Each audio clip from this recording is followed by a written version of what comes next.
There is a fly in here. It's right there.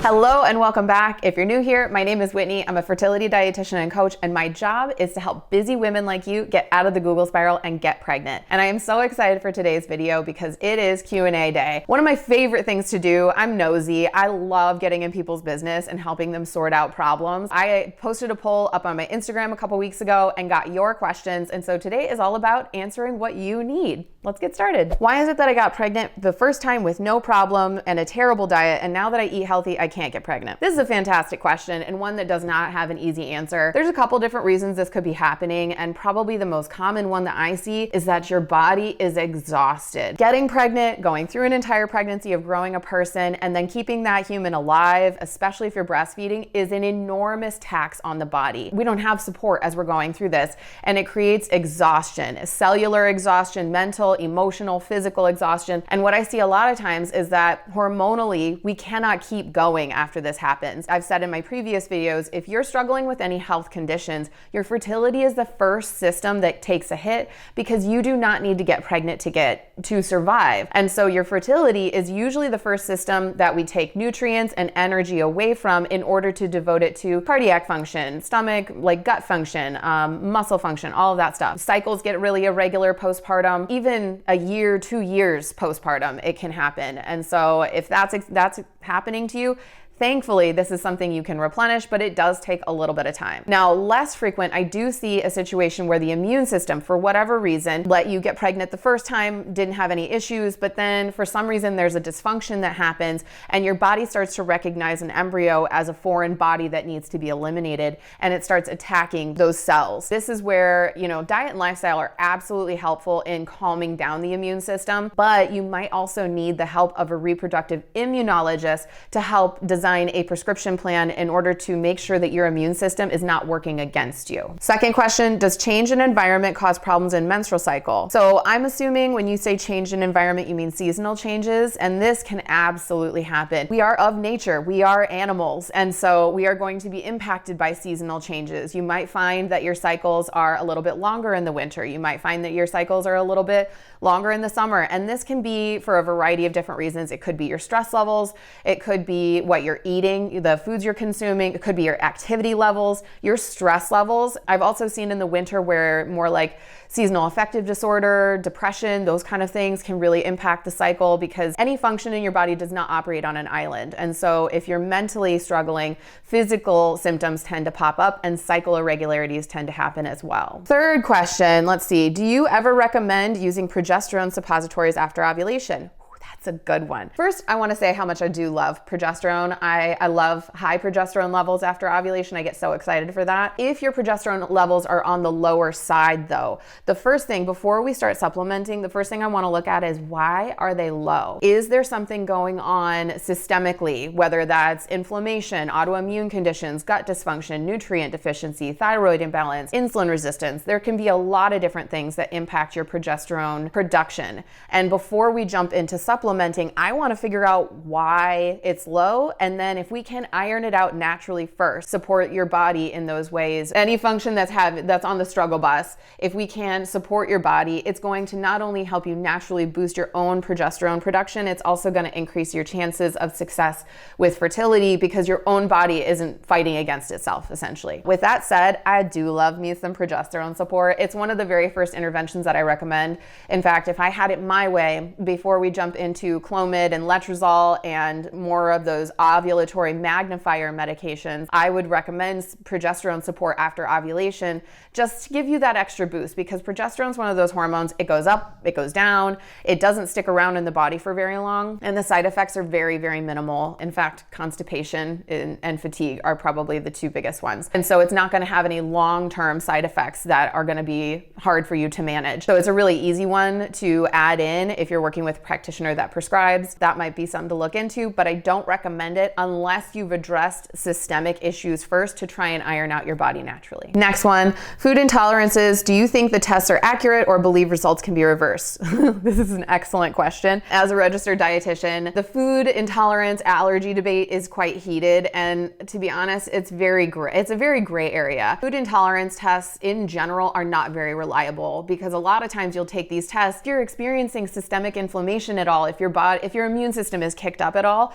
it's going to test red, or you're going to get triggered or flagged for every food that you're consuming because your body is on the struggle bus. I've had clients come in and they've had like a food test from, I'm not going to name any specific companies because I don't want anybody to come after me, but they've had like online food test companies, like kits that you send back in, and they come in and they've got a laundry list of all of the foods that they eat the most that they can't, like they're not supposed to eat. It's not that they're not supposed to eat it. It's not that they cannot eat it. It's just that their body is experiencing some inflammation, a gut dysfunction. Most of the time it's gut related. They're flagging for all the foods that they've consumed lately. And so no, I don't find that those tests are very reliable. I don't pay attention to them because the testing situation, even with, if you're just seeing an allergist, even those tests can be, the results are very iffy. And so what I tend to do is go by symptoms. If you're experiencing symptoms after you eat a certain food, or if you're not certain that you're experiencing symptoms after you eat a certain food, you might try eliminating it for a while, adding it back in, and seeing how your body reacts. I trust your symptoms, your personal symptoms,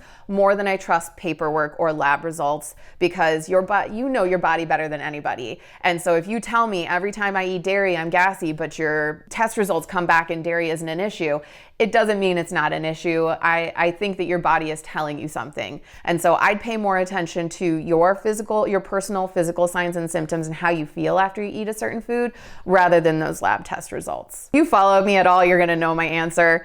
Do we really need to take a prenatal? Yes. Yes, you do. I support doing as much variety in your diet as possible and offering yourself less food restriction, especially if you're trying to conceive, because adding a lot of food restriction increases stress load. But with that comes days where you're going to be eating really well and you're doing salmon and kale salads and you're doing all the high antioxidant foods. And then there's going to be days where you go out with your friends and you're having cocktails and nachos, and that's awesome. Both are fantastic. Nutritionally though, they are not equal. And so I do recommend taking a prenatal kind of as a CYA to cover your bases nutrient-wise on a day-to-day basis and make sure you're hitting all the check boxes. And then also a prenatal specifically, and a high-quality prenatal. I'm gonna link below my favorites page so you can see the ones I love the most. You don't have to take them, but that way you get an idea of what I support. What I like about a high-quality prenatal, specifically formulated for fertility pregnancy, it will give you a boost in nutrients that are really hard for us to get through diet alone. So things like vitamin D, choline is really hard, selenium is really hard, high antioxidants. So some of these nutrients are difficult for us to meet our daily needs in with our current diet and lifestyle patterns. And so rather than get super strict with your diet and make sure you have to eat 4 ounces of liver every day and make sure you have to have 5 cups of kale and all these things, instead of doing that, I suggest taking a really high quality prenatal and just covering all your bases that way. Okay, this is a fantastic question. My Ava women's bracelet detected ovulation, but I have no typical cervical mucus for ovulation. Even if you're doing basal body temping, which I really love, and I use it with every single one of my clients. I love basal body temping. However, what I've seen with some of these apps is that they predict when your fertile window is. And I don't want to call out specific ones. I actually haven't worked with the Ava system in a while. I'm not sure if it's updated. They will predict your fertile window based on your previous cycle. Instead of using your own physical signs and symptoms, they'll just predict it based on like a copy and paste kind of thing. And so for a lot of my clients who are relying on these apps to tell them when to have unprotected intercourse, it's not helpful because I've seen so many clients miss their fertile window entirely, or they end up thinking they're in their fertile window maybe a week or two before they actually enter it. It becomes exhausting. And so rather than trust the app and their prediction, I strongly recommend using a combination of methods. I don't like just one method of tracking your cycles. I like to use a system that's going to help you predict your ovulation and then a system that's going to help you confirm ovulation. So to predict ovulation, my favorite method is tracking your cervical mucus changes throughout the cycle. And if you don't have cervical mucus changes, using LH strips to see when your surge is going to happen. And then to confirm ovulation, that's where basal body temp comes in handy. Basal body temp cannot be used to predict your ovulation. It can only be used to confirm it, because we're looking for that rise in body temperature after you ovulate that correlates with your rise in progesterone levels. And a quick note, if you are someone who doesn't get a whole lot of fertile cervical mucus near ovulation, definitely check out this video here that I did on how to increase production naturally. Okay, next question, not fertility related. Tell me your thoughts about deli meats during pregnancy. So this is a fantastic question, because at least when I was pregnant in the summer with one of my kids, and it was hot, hot, hot, and I was sweating all the time, and the only thing I wanted was a Jimmy John's sandwich. It sounded so good, a turkey sandwich with mayonnaise and white bread. It's all I wanted. But of course, we are very careful about deli meat consumption during pregnancy. I developed a hack. I don't know, you can try it out if you want to, but what I did, because I wanted a cold deli meat sandwich, I took the deli meat out of the sandwich, which if you want to, you could do it. I took the deli meat out of the sandwich, heated it up in a little pan till it was warm, till it was hot, and then let it cool down in the fridge, and then put it back in the sandwich. You can also just buy meat straight from the grocery store, do the same thing, make sure you cook it a little bit to kill off any of the bacteria, and then put it back in the refrigerator so that it's still cold. Because at least in my mind, a hot deli meat sandwich is not the same as a cold one, and the cold one was what I wanted. So if you're like me, there's your hack. This next one's awesome. So how often do you recommend getting down during the fertile window? So there's no exact recommendation for this. It varies practitioner to practitioner.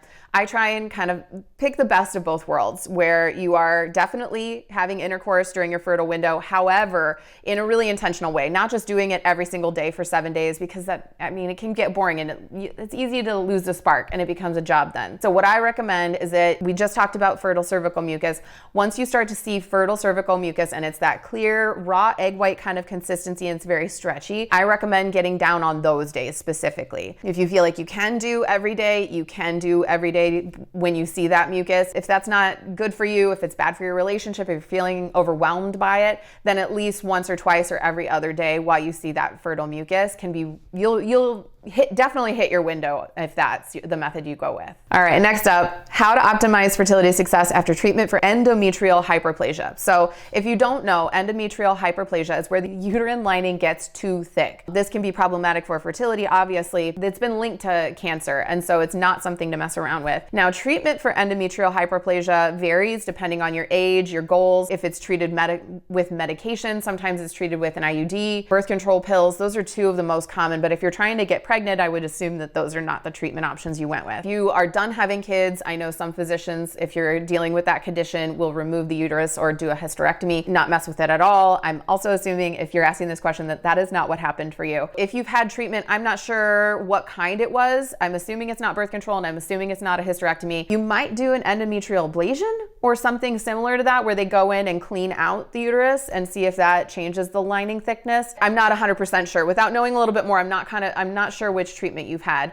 But from my perspective, what I'm looking at when you've got endometrial hyperplasia is, why the hell is that happening? Why is your lining getting so thick? And typically what I see when this is happening is an estrogen overload and not enough progesterone to balance it out. So estrogen is a growth hormone. It grows your lining. And so if you have too much estrogen circulating in your system, and I'll talk about why that can happen in a second. If you have too much estrogen circulating in your system, it can create an overgrowth, if you want to think about it like that. Let's talk a little bit about estrogen overload and what that means. Estrogen and progesterone work in opposition of each other. They work in tandem, but also opposite. It's a perfect little symphony that your hormones go through. Throughout the cycle, you go through highs in your estrogen, lows in your estrogen, and similar with your progesterone levels. The truth is, once your body makes estrogen, it's kind of a pain in the ass to get out of your system. It's a 3-step process, mostly occurring in your liver. Your gut is involved as well. And if there's a breakdown in any one of those systems, it can lead to excess estrogen that keeps recirculating in your system. And so the first thing I look at is what's going on with your hormones. Let's take a look at your estrogen progesterone balance. Let's take a look at your estrogen detoxification. This is where I like to use something called a Dutch hormone test, and Dutch has nothing to do with Dutch. It stands for dried urine test for comprehensive hormones. And we get a peek at not only what your sex and adrenal hormone levels are, we get to see how your body is processing these hormones. And in my line of work, that's the most important part, because I don't like to just guess. I'm not just gonna, throw shit at the wall to see what sticks. I wanna know exactly where we need to target our energy and our interventions. If you've got treatment, we wanna make sure that there's no reoccurrence. And the best way to do that is to take a look at why it happened in the first place and see if we can target that area and support it more long-term. Next up, if I want to treat, what's better, pop or booze? This is a fantastic question and perfect timing because it's summer and there's parties everywhere. My position on alcohol is probably a little bit different than most fertility practitioners. Most of the practitioners I've seen out there, they're just going to tell you to cut it out completely, eliminate it. Whenever I'm making a decision to optimize fertility, we have to take into account your stress load and your social life and your personal preferences. And so if you live in an area where social drinking is a normal thing, it's something that people do a lot, if you're eliminating alcohol altogether, you can end up feeling really frustrated and bitter and isolated, especially if it's taking a long time to get pregnant. And I want you to get pregnant ASAP, but no one can predict how long this is going to take. Eliminating alcohol and restricting yourself for months and years can really do a number on your stress load. And if you watched my earlier video on stress management and fertility, you know that I put a huge emphasis on reducing stress as much as possible. Nothing in excess, that is, obviously it's not a health food, but rather than eliminating it, drinking very responsibly, trying to incorporate a lot of nutrients while or before and after you drink, trying to make sure your liver is optimized. What I would say is, what's your personal preference? How are you going to feel after you drink each one? That, unfortunately, it's an it depends situation, as most questions are answered with. There's no clear-cut answer. I can tell you health-wise, the pop is probably going to do less damage and less inflammation than the alcohol will. But if you have a pop, if it brings up a lot of other issues for you, you got to take that into account, and we got to decide what's the best option for you. And our last question that I have time for today, if I've been trying to get pregnant for 1.5 years and it hasn't happened, can I get pregnant? Yes, you absolutely can. But it kind of sounds like after 1.5 years, you might be ready to get more support, some more external support. Because I would bet after 1.5 years, you have probably YouTubed a lot, you've probably Googled a lot, you're following me on Instagram, asking some questions on Instagram, so you're following the experts, you've done the research, and it might be time to take that next step and get more customized support. It's a big investment. It's a big decision as to which direction to go in. Do you want to see your doctor? Do you want to work with a holistic practitioner like myself? I can't answer that question for you. Down below, I'm going to link my Fertile Kickstarter guide, and this is where I'm sharing my 5 foundational pillars to getting pregnant that don't have anything to do with prescriptions, pills, or further restriction. And that's a fantastic place to kind of get your toes wet and figure out what the holistic fertility space, or at least my work, is all about. That's all we have time for today, folks. Thank you so much for your questions. If you have more questions, you can always message me on YouTube here or email me at hello@thefertilitynut.com. Like I said, I love answering questions. So shoot them over. Maybe I'll do a part 2 to this if I get enough of them. As always, comment and hit subscribe. I'll see you in the next one.